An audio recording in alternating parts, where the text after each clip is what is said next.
안녕하세요 여러분, 물리학원 수업을 시작하겠습니다. 오늘은 200페이지에 있는 물질의 이중성에 대해서 얘기를 나눠볼 거예요. 먼저 이 물질의 이중성은 우리가 앞에서 배웠던 내용이랑 굉장히 많이 이어지는 부분이라서 앞에서 했던 내용을 다시 한번 얘기하면서 수업으로 진행을 해보도록 할게요. 우리가 앞에서 했던 내용은 이 빛이라고 하는 존재가 입자의 성질과 파동의 성질을 둘 다 가지고 있다라는 내용이었어요. 그래서 우리는 빛을 이중성을 가지고 있다라고 얘기할 수 있었죠. 과거의 과학자들은 입자와 파동을 정확히 분리해서 생각을 했어요. 자, 그런데 지금 빛이라고 하는 존재가 입자와 파동, 이 경계를 허물기 시작을 했고, 이 빛에 의한 이 빛의 이중성을 보고 이제 한 과학자가 의문을 갖게 되죠. 바로 우리 일상에 있는 이 입자라고 하는 입자라고 하는 존재가 파동의 성질을 가질 순 없을까라고 하는 의문을 갖게 돼요. 그래서 그 과학자 드브로이가 이제 입자가 파동의 성질을 가지고 있는지 여러 가지 실험을 하고 알아봐서 결국 드브로이는 어떻게 결론을 내렸어요? 우리가 흔히 얘기하는 입자들이 파동의 성질을 가지고 있다라고 결론을 내렸어요. 물론 지금 우리가 살고 있는 이 사회에서는 입자와 파동이 정확히 완벽히 분류가 돼요. 우리가 살고 있는 이 세계를 우리가 그냥 거시적 세계라고 합니다. 거시적 세계, 비교적 큰 입자를 얘기해요. 비교적 큰 세상, 큰 스케일의 세상인데 여기서는 입자와 파동이 정확히 분류가 돼요. 하지만 아주 작은 입자들의 세상에서는 얘기가 조금 달라져요. 우리가 그것을 미시적 세상이라고 하기도 하고 미시적 관점이라고 얘기를 하는데 이제 전자, 양성자, 중성자와 같이 아주 작은 입자들의 세상에서는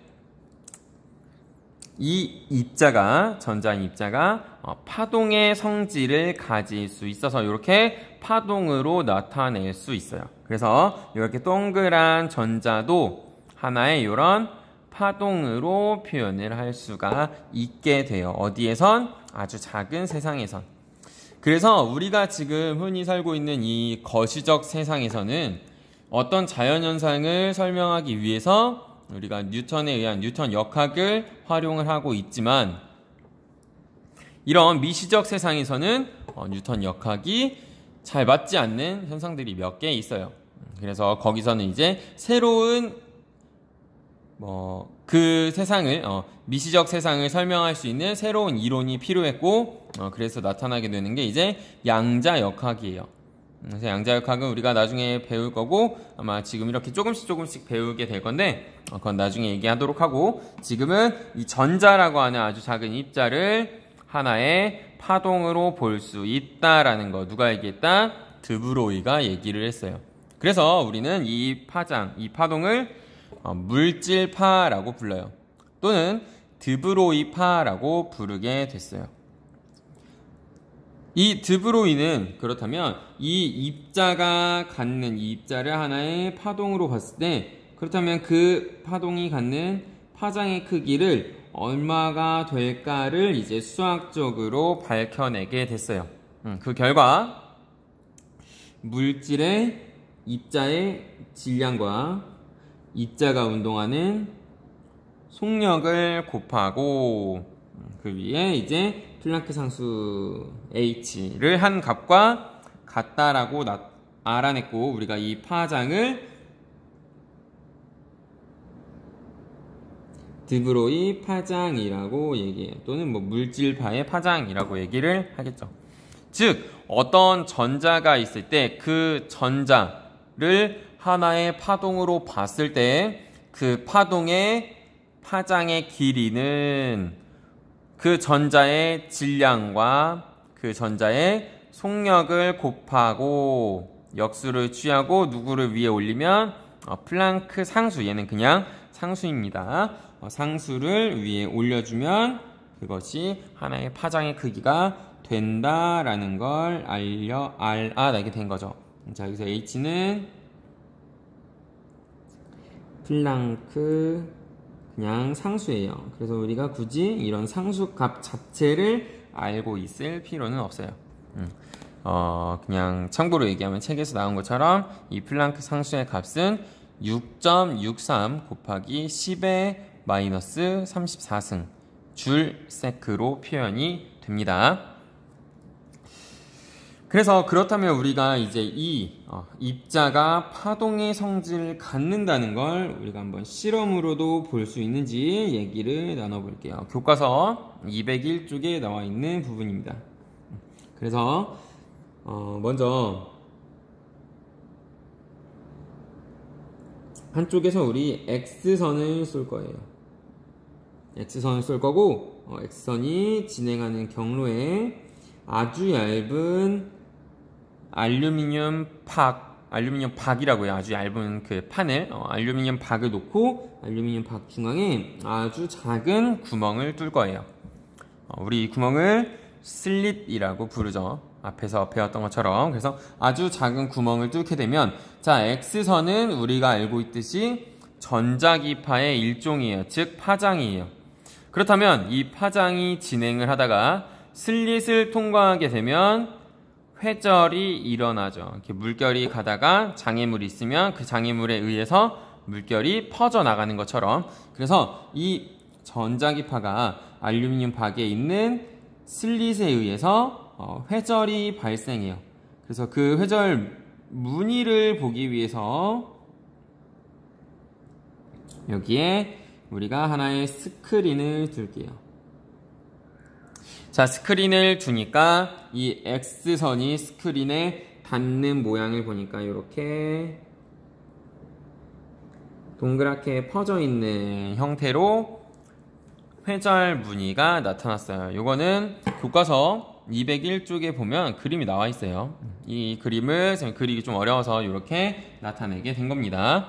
자, 이렇게 나타내게 되고 그 다음 우리가 이제 이것을 가지고 비슷한 실험을 할 건데 이번에는 X선이 아니라 한쪽에서 전자를 쏠 거예요. 전자는 입자예요. 이런 입자를 쭉 쏠 거예요.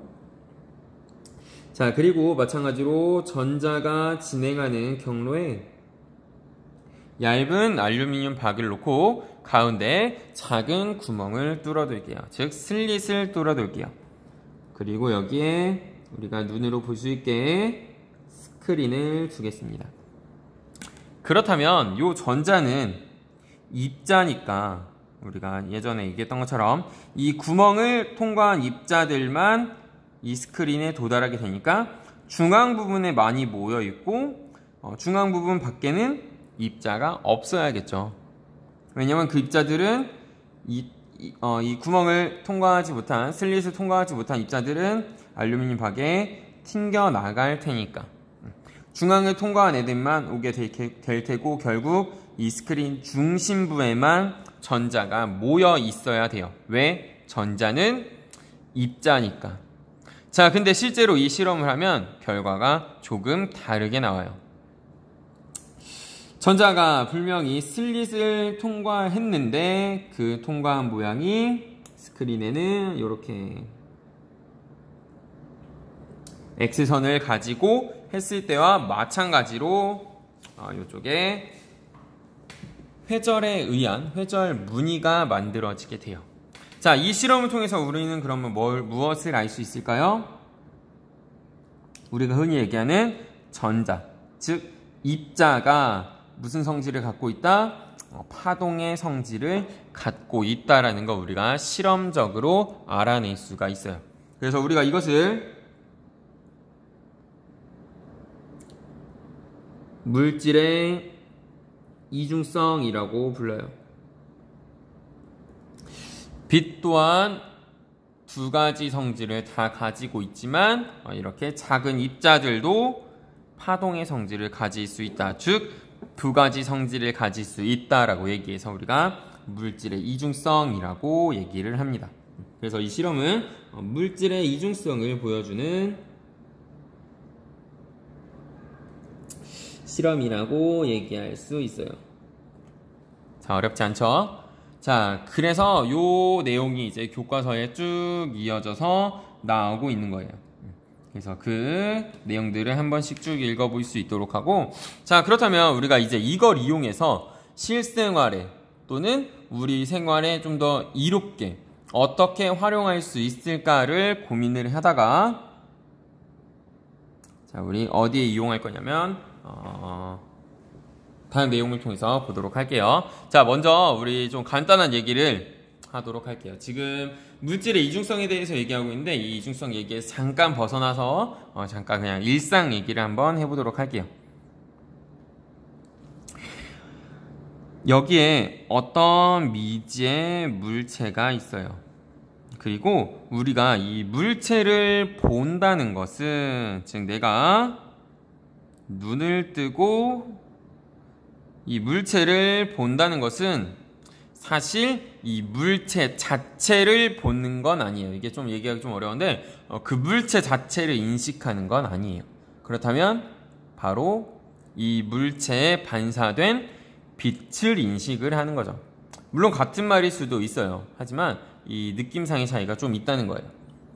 그래서 우리가 어떤 물체를 본다는 건 그 물체에 반사된 빛을 보는 거라서, 사실은 주변 조명이 바뀌면 그 물체의 색깔도 바뀌게 되죠. 자, 그래서 우리 한번 잠깐 얘기를 하기 위해서, 여기 어떤 미지의 물체가 있을 때, 자, 내가 어떤 물체를 보기 위해서 반드시 뭐가 필요하다? 이렇게 눈이 하나 필요할 거고, 그리고 이 물체에 빛이 닿아야 돼요.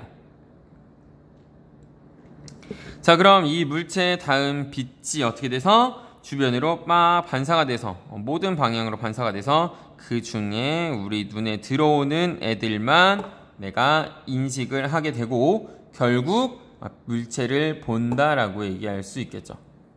그래서 우리가 지금 보는 이 물체들의 빛은 사실 물체들의 빛은 물체에 반사된 빛 중에서 가시광선, 인간이 인식할 수 있는 가시광선 영역 안에 있는 빛만을 지금 받아들이고 있는 거예요. 그렇죠? 그럼 이번에는 조금 다른 얘기를 해볼게요. 자, 안쪽에 이렇게 스크린을 놓을 거고, 한쪽에 물체를 놓을게요. 그리고 이 물체를 보기 위해서 한쪽에서 빛을 쏠 거고, 이 빛에 의해서 이제 스크린에 물체의 그림자가 만들어지게 될 거예요. 그리고 우리는 이 스크린을 관찰한다라고 생각을 해볼게요. 그러면 여러분들 아마 본 적이 있을 거예요. 이 물체의 경계, 그림자를 보면 이 물체가 멀리 있을 때, 스크린으로부터 멀리 있을 때 이 그림자 부분이 어떻게 돼 있어요? 약간 희미하게 퍼져 있는 게 보일 거예요. 그 말은 이 물체의 경계를 통과한 빛의 일부가 약간 휘어서 이 안쪽으로 들어와서 이 그림자의 경계를 희미하게 만들어줬다는 걸 뜻해요. 결국 이 물체의 경계에서 빛은 사실 살짝 경로가 꺾이게 되고 휘게 되고, 그것을 우리는 회절이라고 불러요. 이 회절은 파동이 가지고 있는 고유한 성질이에요.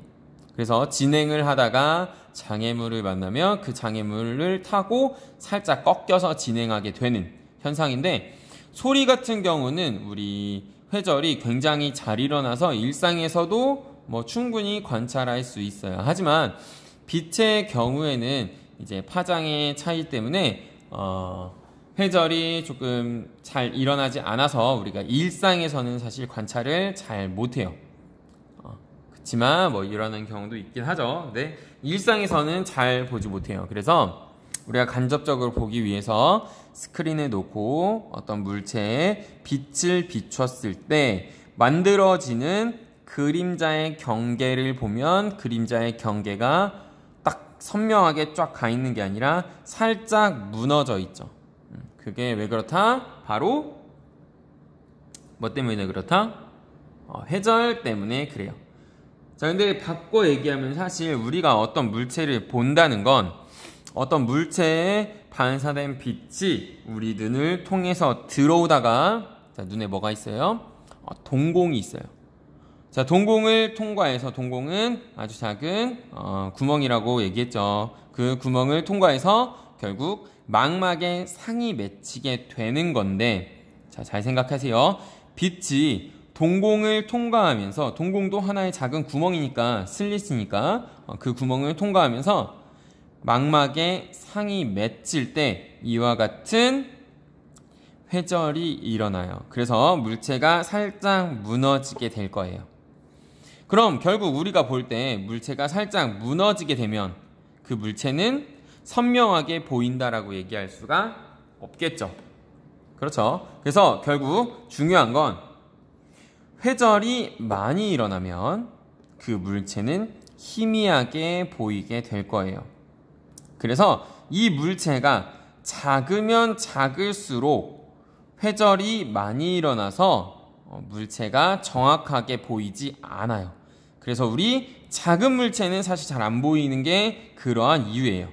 우리가 TV를 볼 때 멀리서 TV를 보면 그냥 부드러운 영상이지만 가까이 가서 TV를 보면 어때요?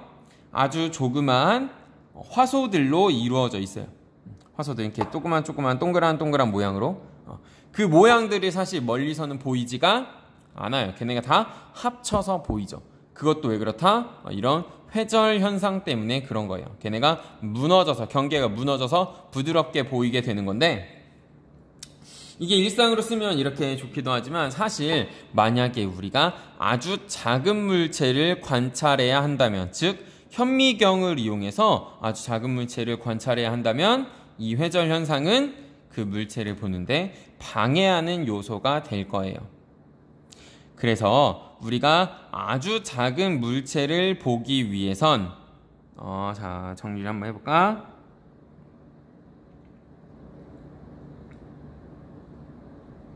자, 내가 작은 물체를 보기 위해선 그 작은 물체에서 일어나는 뭐를 줄여야 돼요? 회절을 줄여야 돼요. 회절을 줄여야 합니다. 회절을 줄이기 위해선 그 물체에 비추는 빛의 파장이 파동의 파장이 작아져야 돼요. 자, 근데 여기서 문제가 생기죠. 왜? 우리가 어떤 물체를 볼 때 사용하는 것은 빛, 그 중에서 우리가 인식할 수 있는 가시광선이에요. 가시광선은 하나의 파장 영역이에요. 그래서 우리가 만약에 아주 작은 물체를 보기 위해서 파장을 계속 줄이다 보면 어느 순간 가시광선 영역을 벗어나게 되고 우리는 그 빛을 볼 수 없으니까 인식을 못하니까 결국 물체를 볼 수 없게 돼요.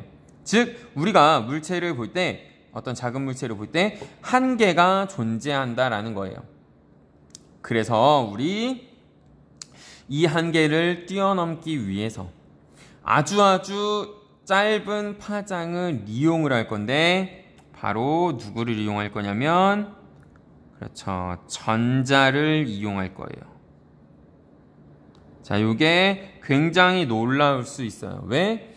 파동이 아니라 입자를 이용해서 지금 물체를 본다라고 했으니까. 자, 근데 바꿔 얘기하면 결국 입자, 전자도 이중성 때문에 뭘 갖고 있다? 파동성을 가지고 있어요. 그리고 이 전자의 파장은 굉장히 작아요. 굉장히 작다는 건 결국 아주 작은 물체를 또렷하게 볼 수 있다는 거죠. 그래서 우리는 이 전자를 이용해서 여기 있는 물체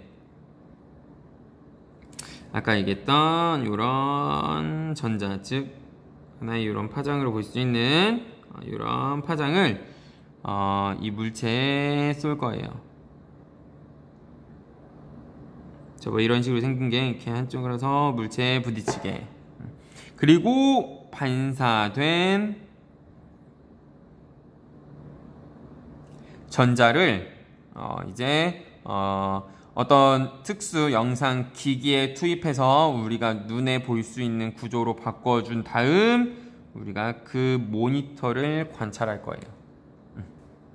자, 이걸 우리가 뭐라고 불러요? 바로 전자현미경이라고 불러요. 빛을 이용하는, 즉 우리가 앞에서 얘기했던 그 전까지 우리가 알고 있던 가시광선을 이용하는 광학현미경이 아니라 이제 누구를 이용하는, 전자를 이용하는 현미경, 전자현미경이 되겠죠. 자, 전자현미경을 쓰면 장점이 뭐가 있을까요?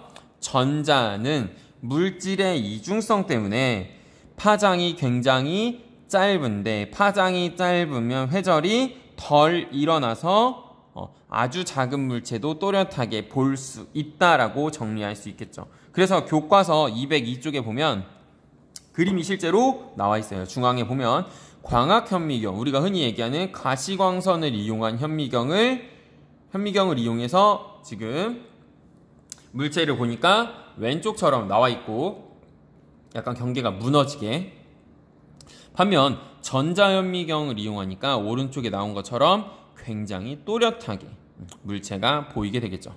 그래서 우리 이 전자현미경을 이용해서 아주 작은 물체를 보는데 실제로 활용을 하고 있고, 그 말은 결국 이런 전자가, 입자가 파동성을 가진다는 건 이론이 아니라 어떻다? 실제 현상이다라는 거죠. 하지만 우리가 너무 큰 거시사회에 있기 때문에 그 미시적 현상을 이해할 수 없는 거죠. 볼 수가 없는 거죠, 실제로는. 그래서 그렇게 정리를 하면 될 것 같아요. 그래서 교과서 204랑 205쪽 쭉 넘어가면 뭐 전자현미경의 종류 나오는데 이거는 그냥 가볍게 읽어만 보면 될 것 같아요. 그래서 오늘은 여기까지 할 거고, 시험 범위는 지금 얘기한 물질의 이중성까지 들어가게 되니까 교과서에 있는 내용들을 한 번씩 보면서 내용을 잘 정리할 수 있도록 합시다. 자, 모두 고생했어요.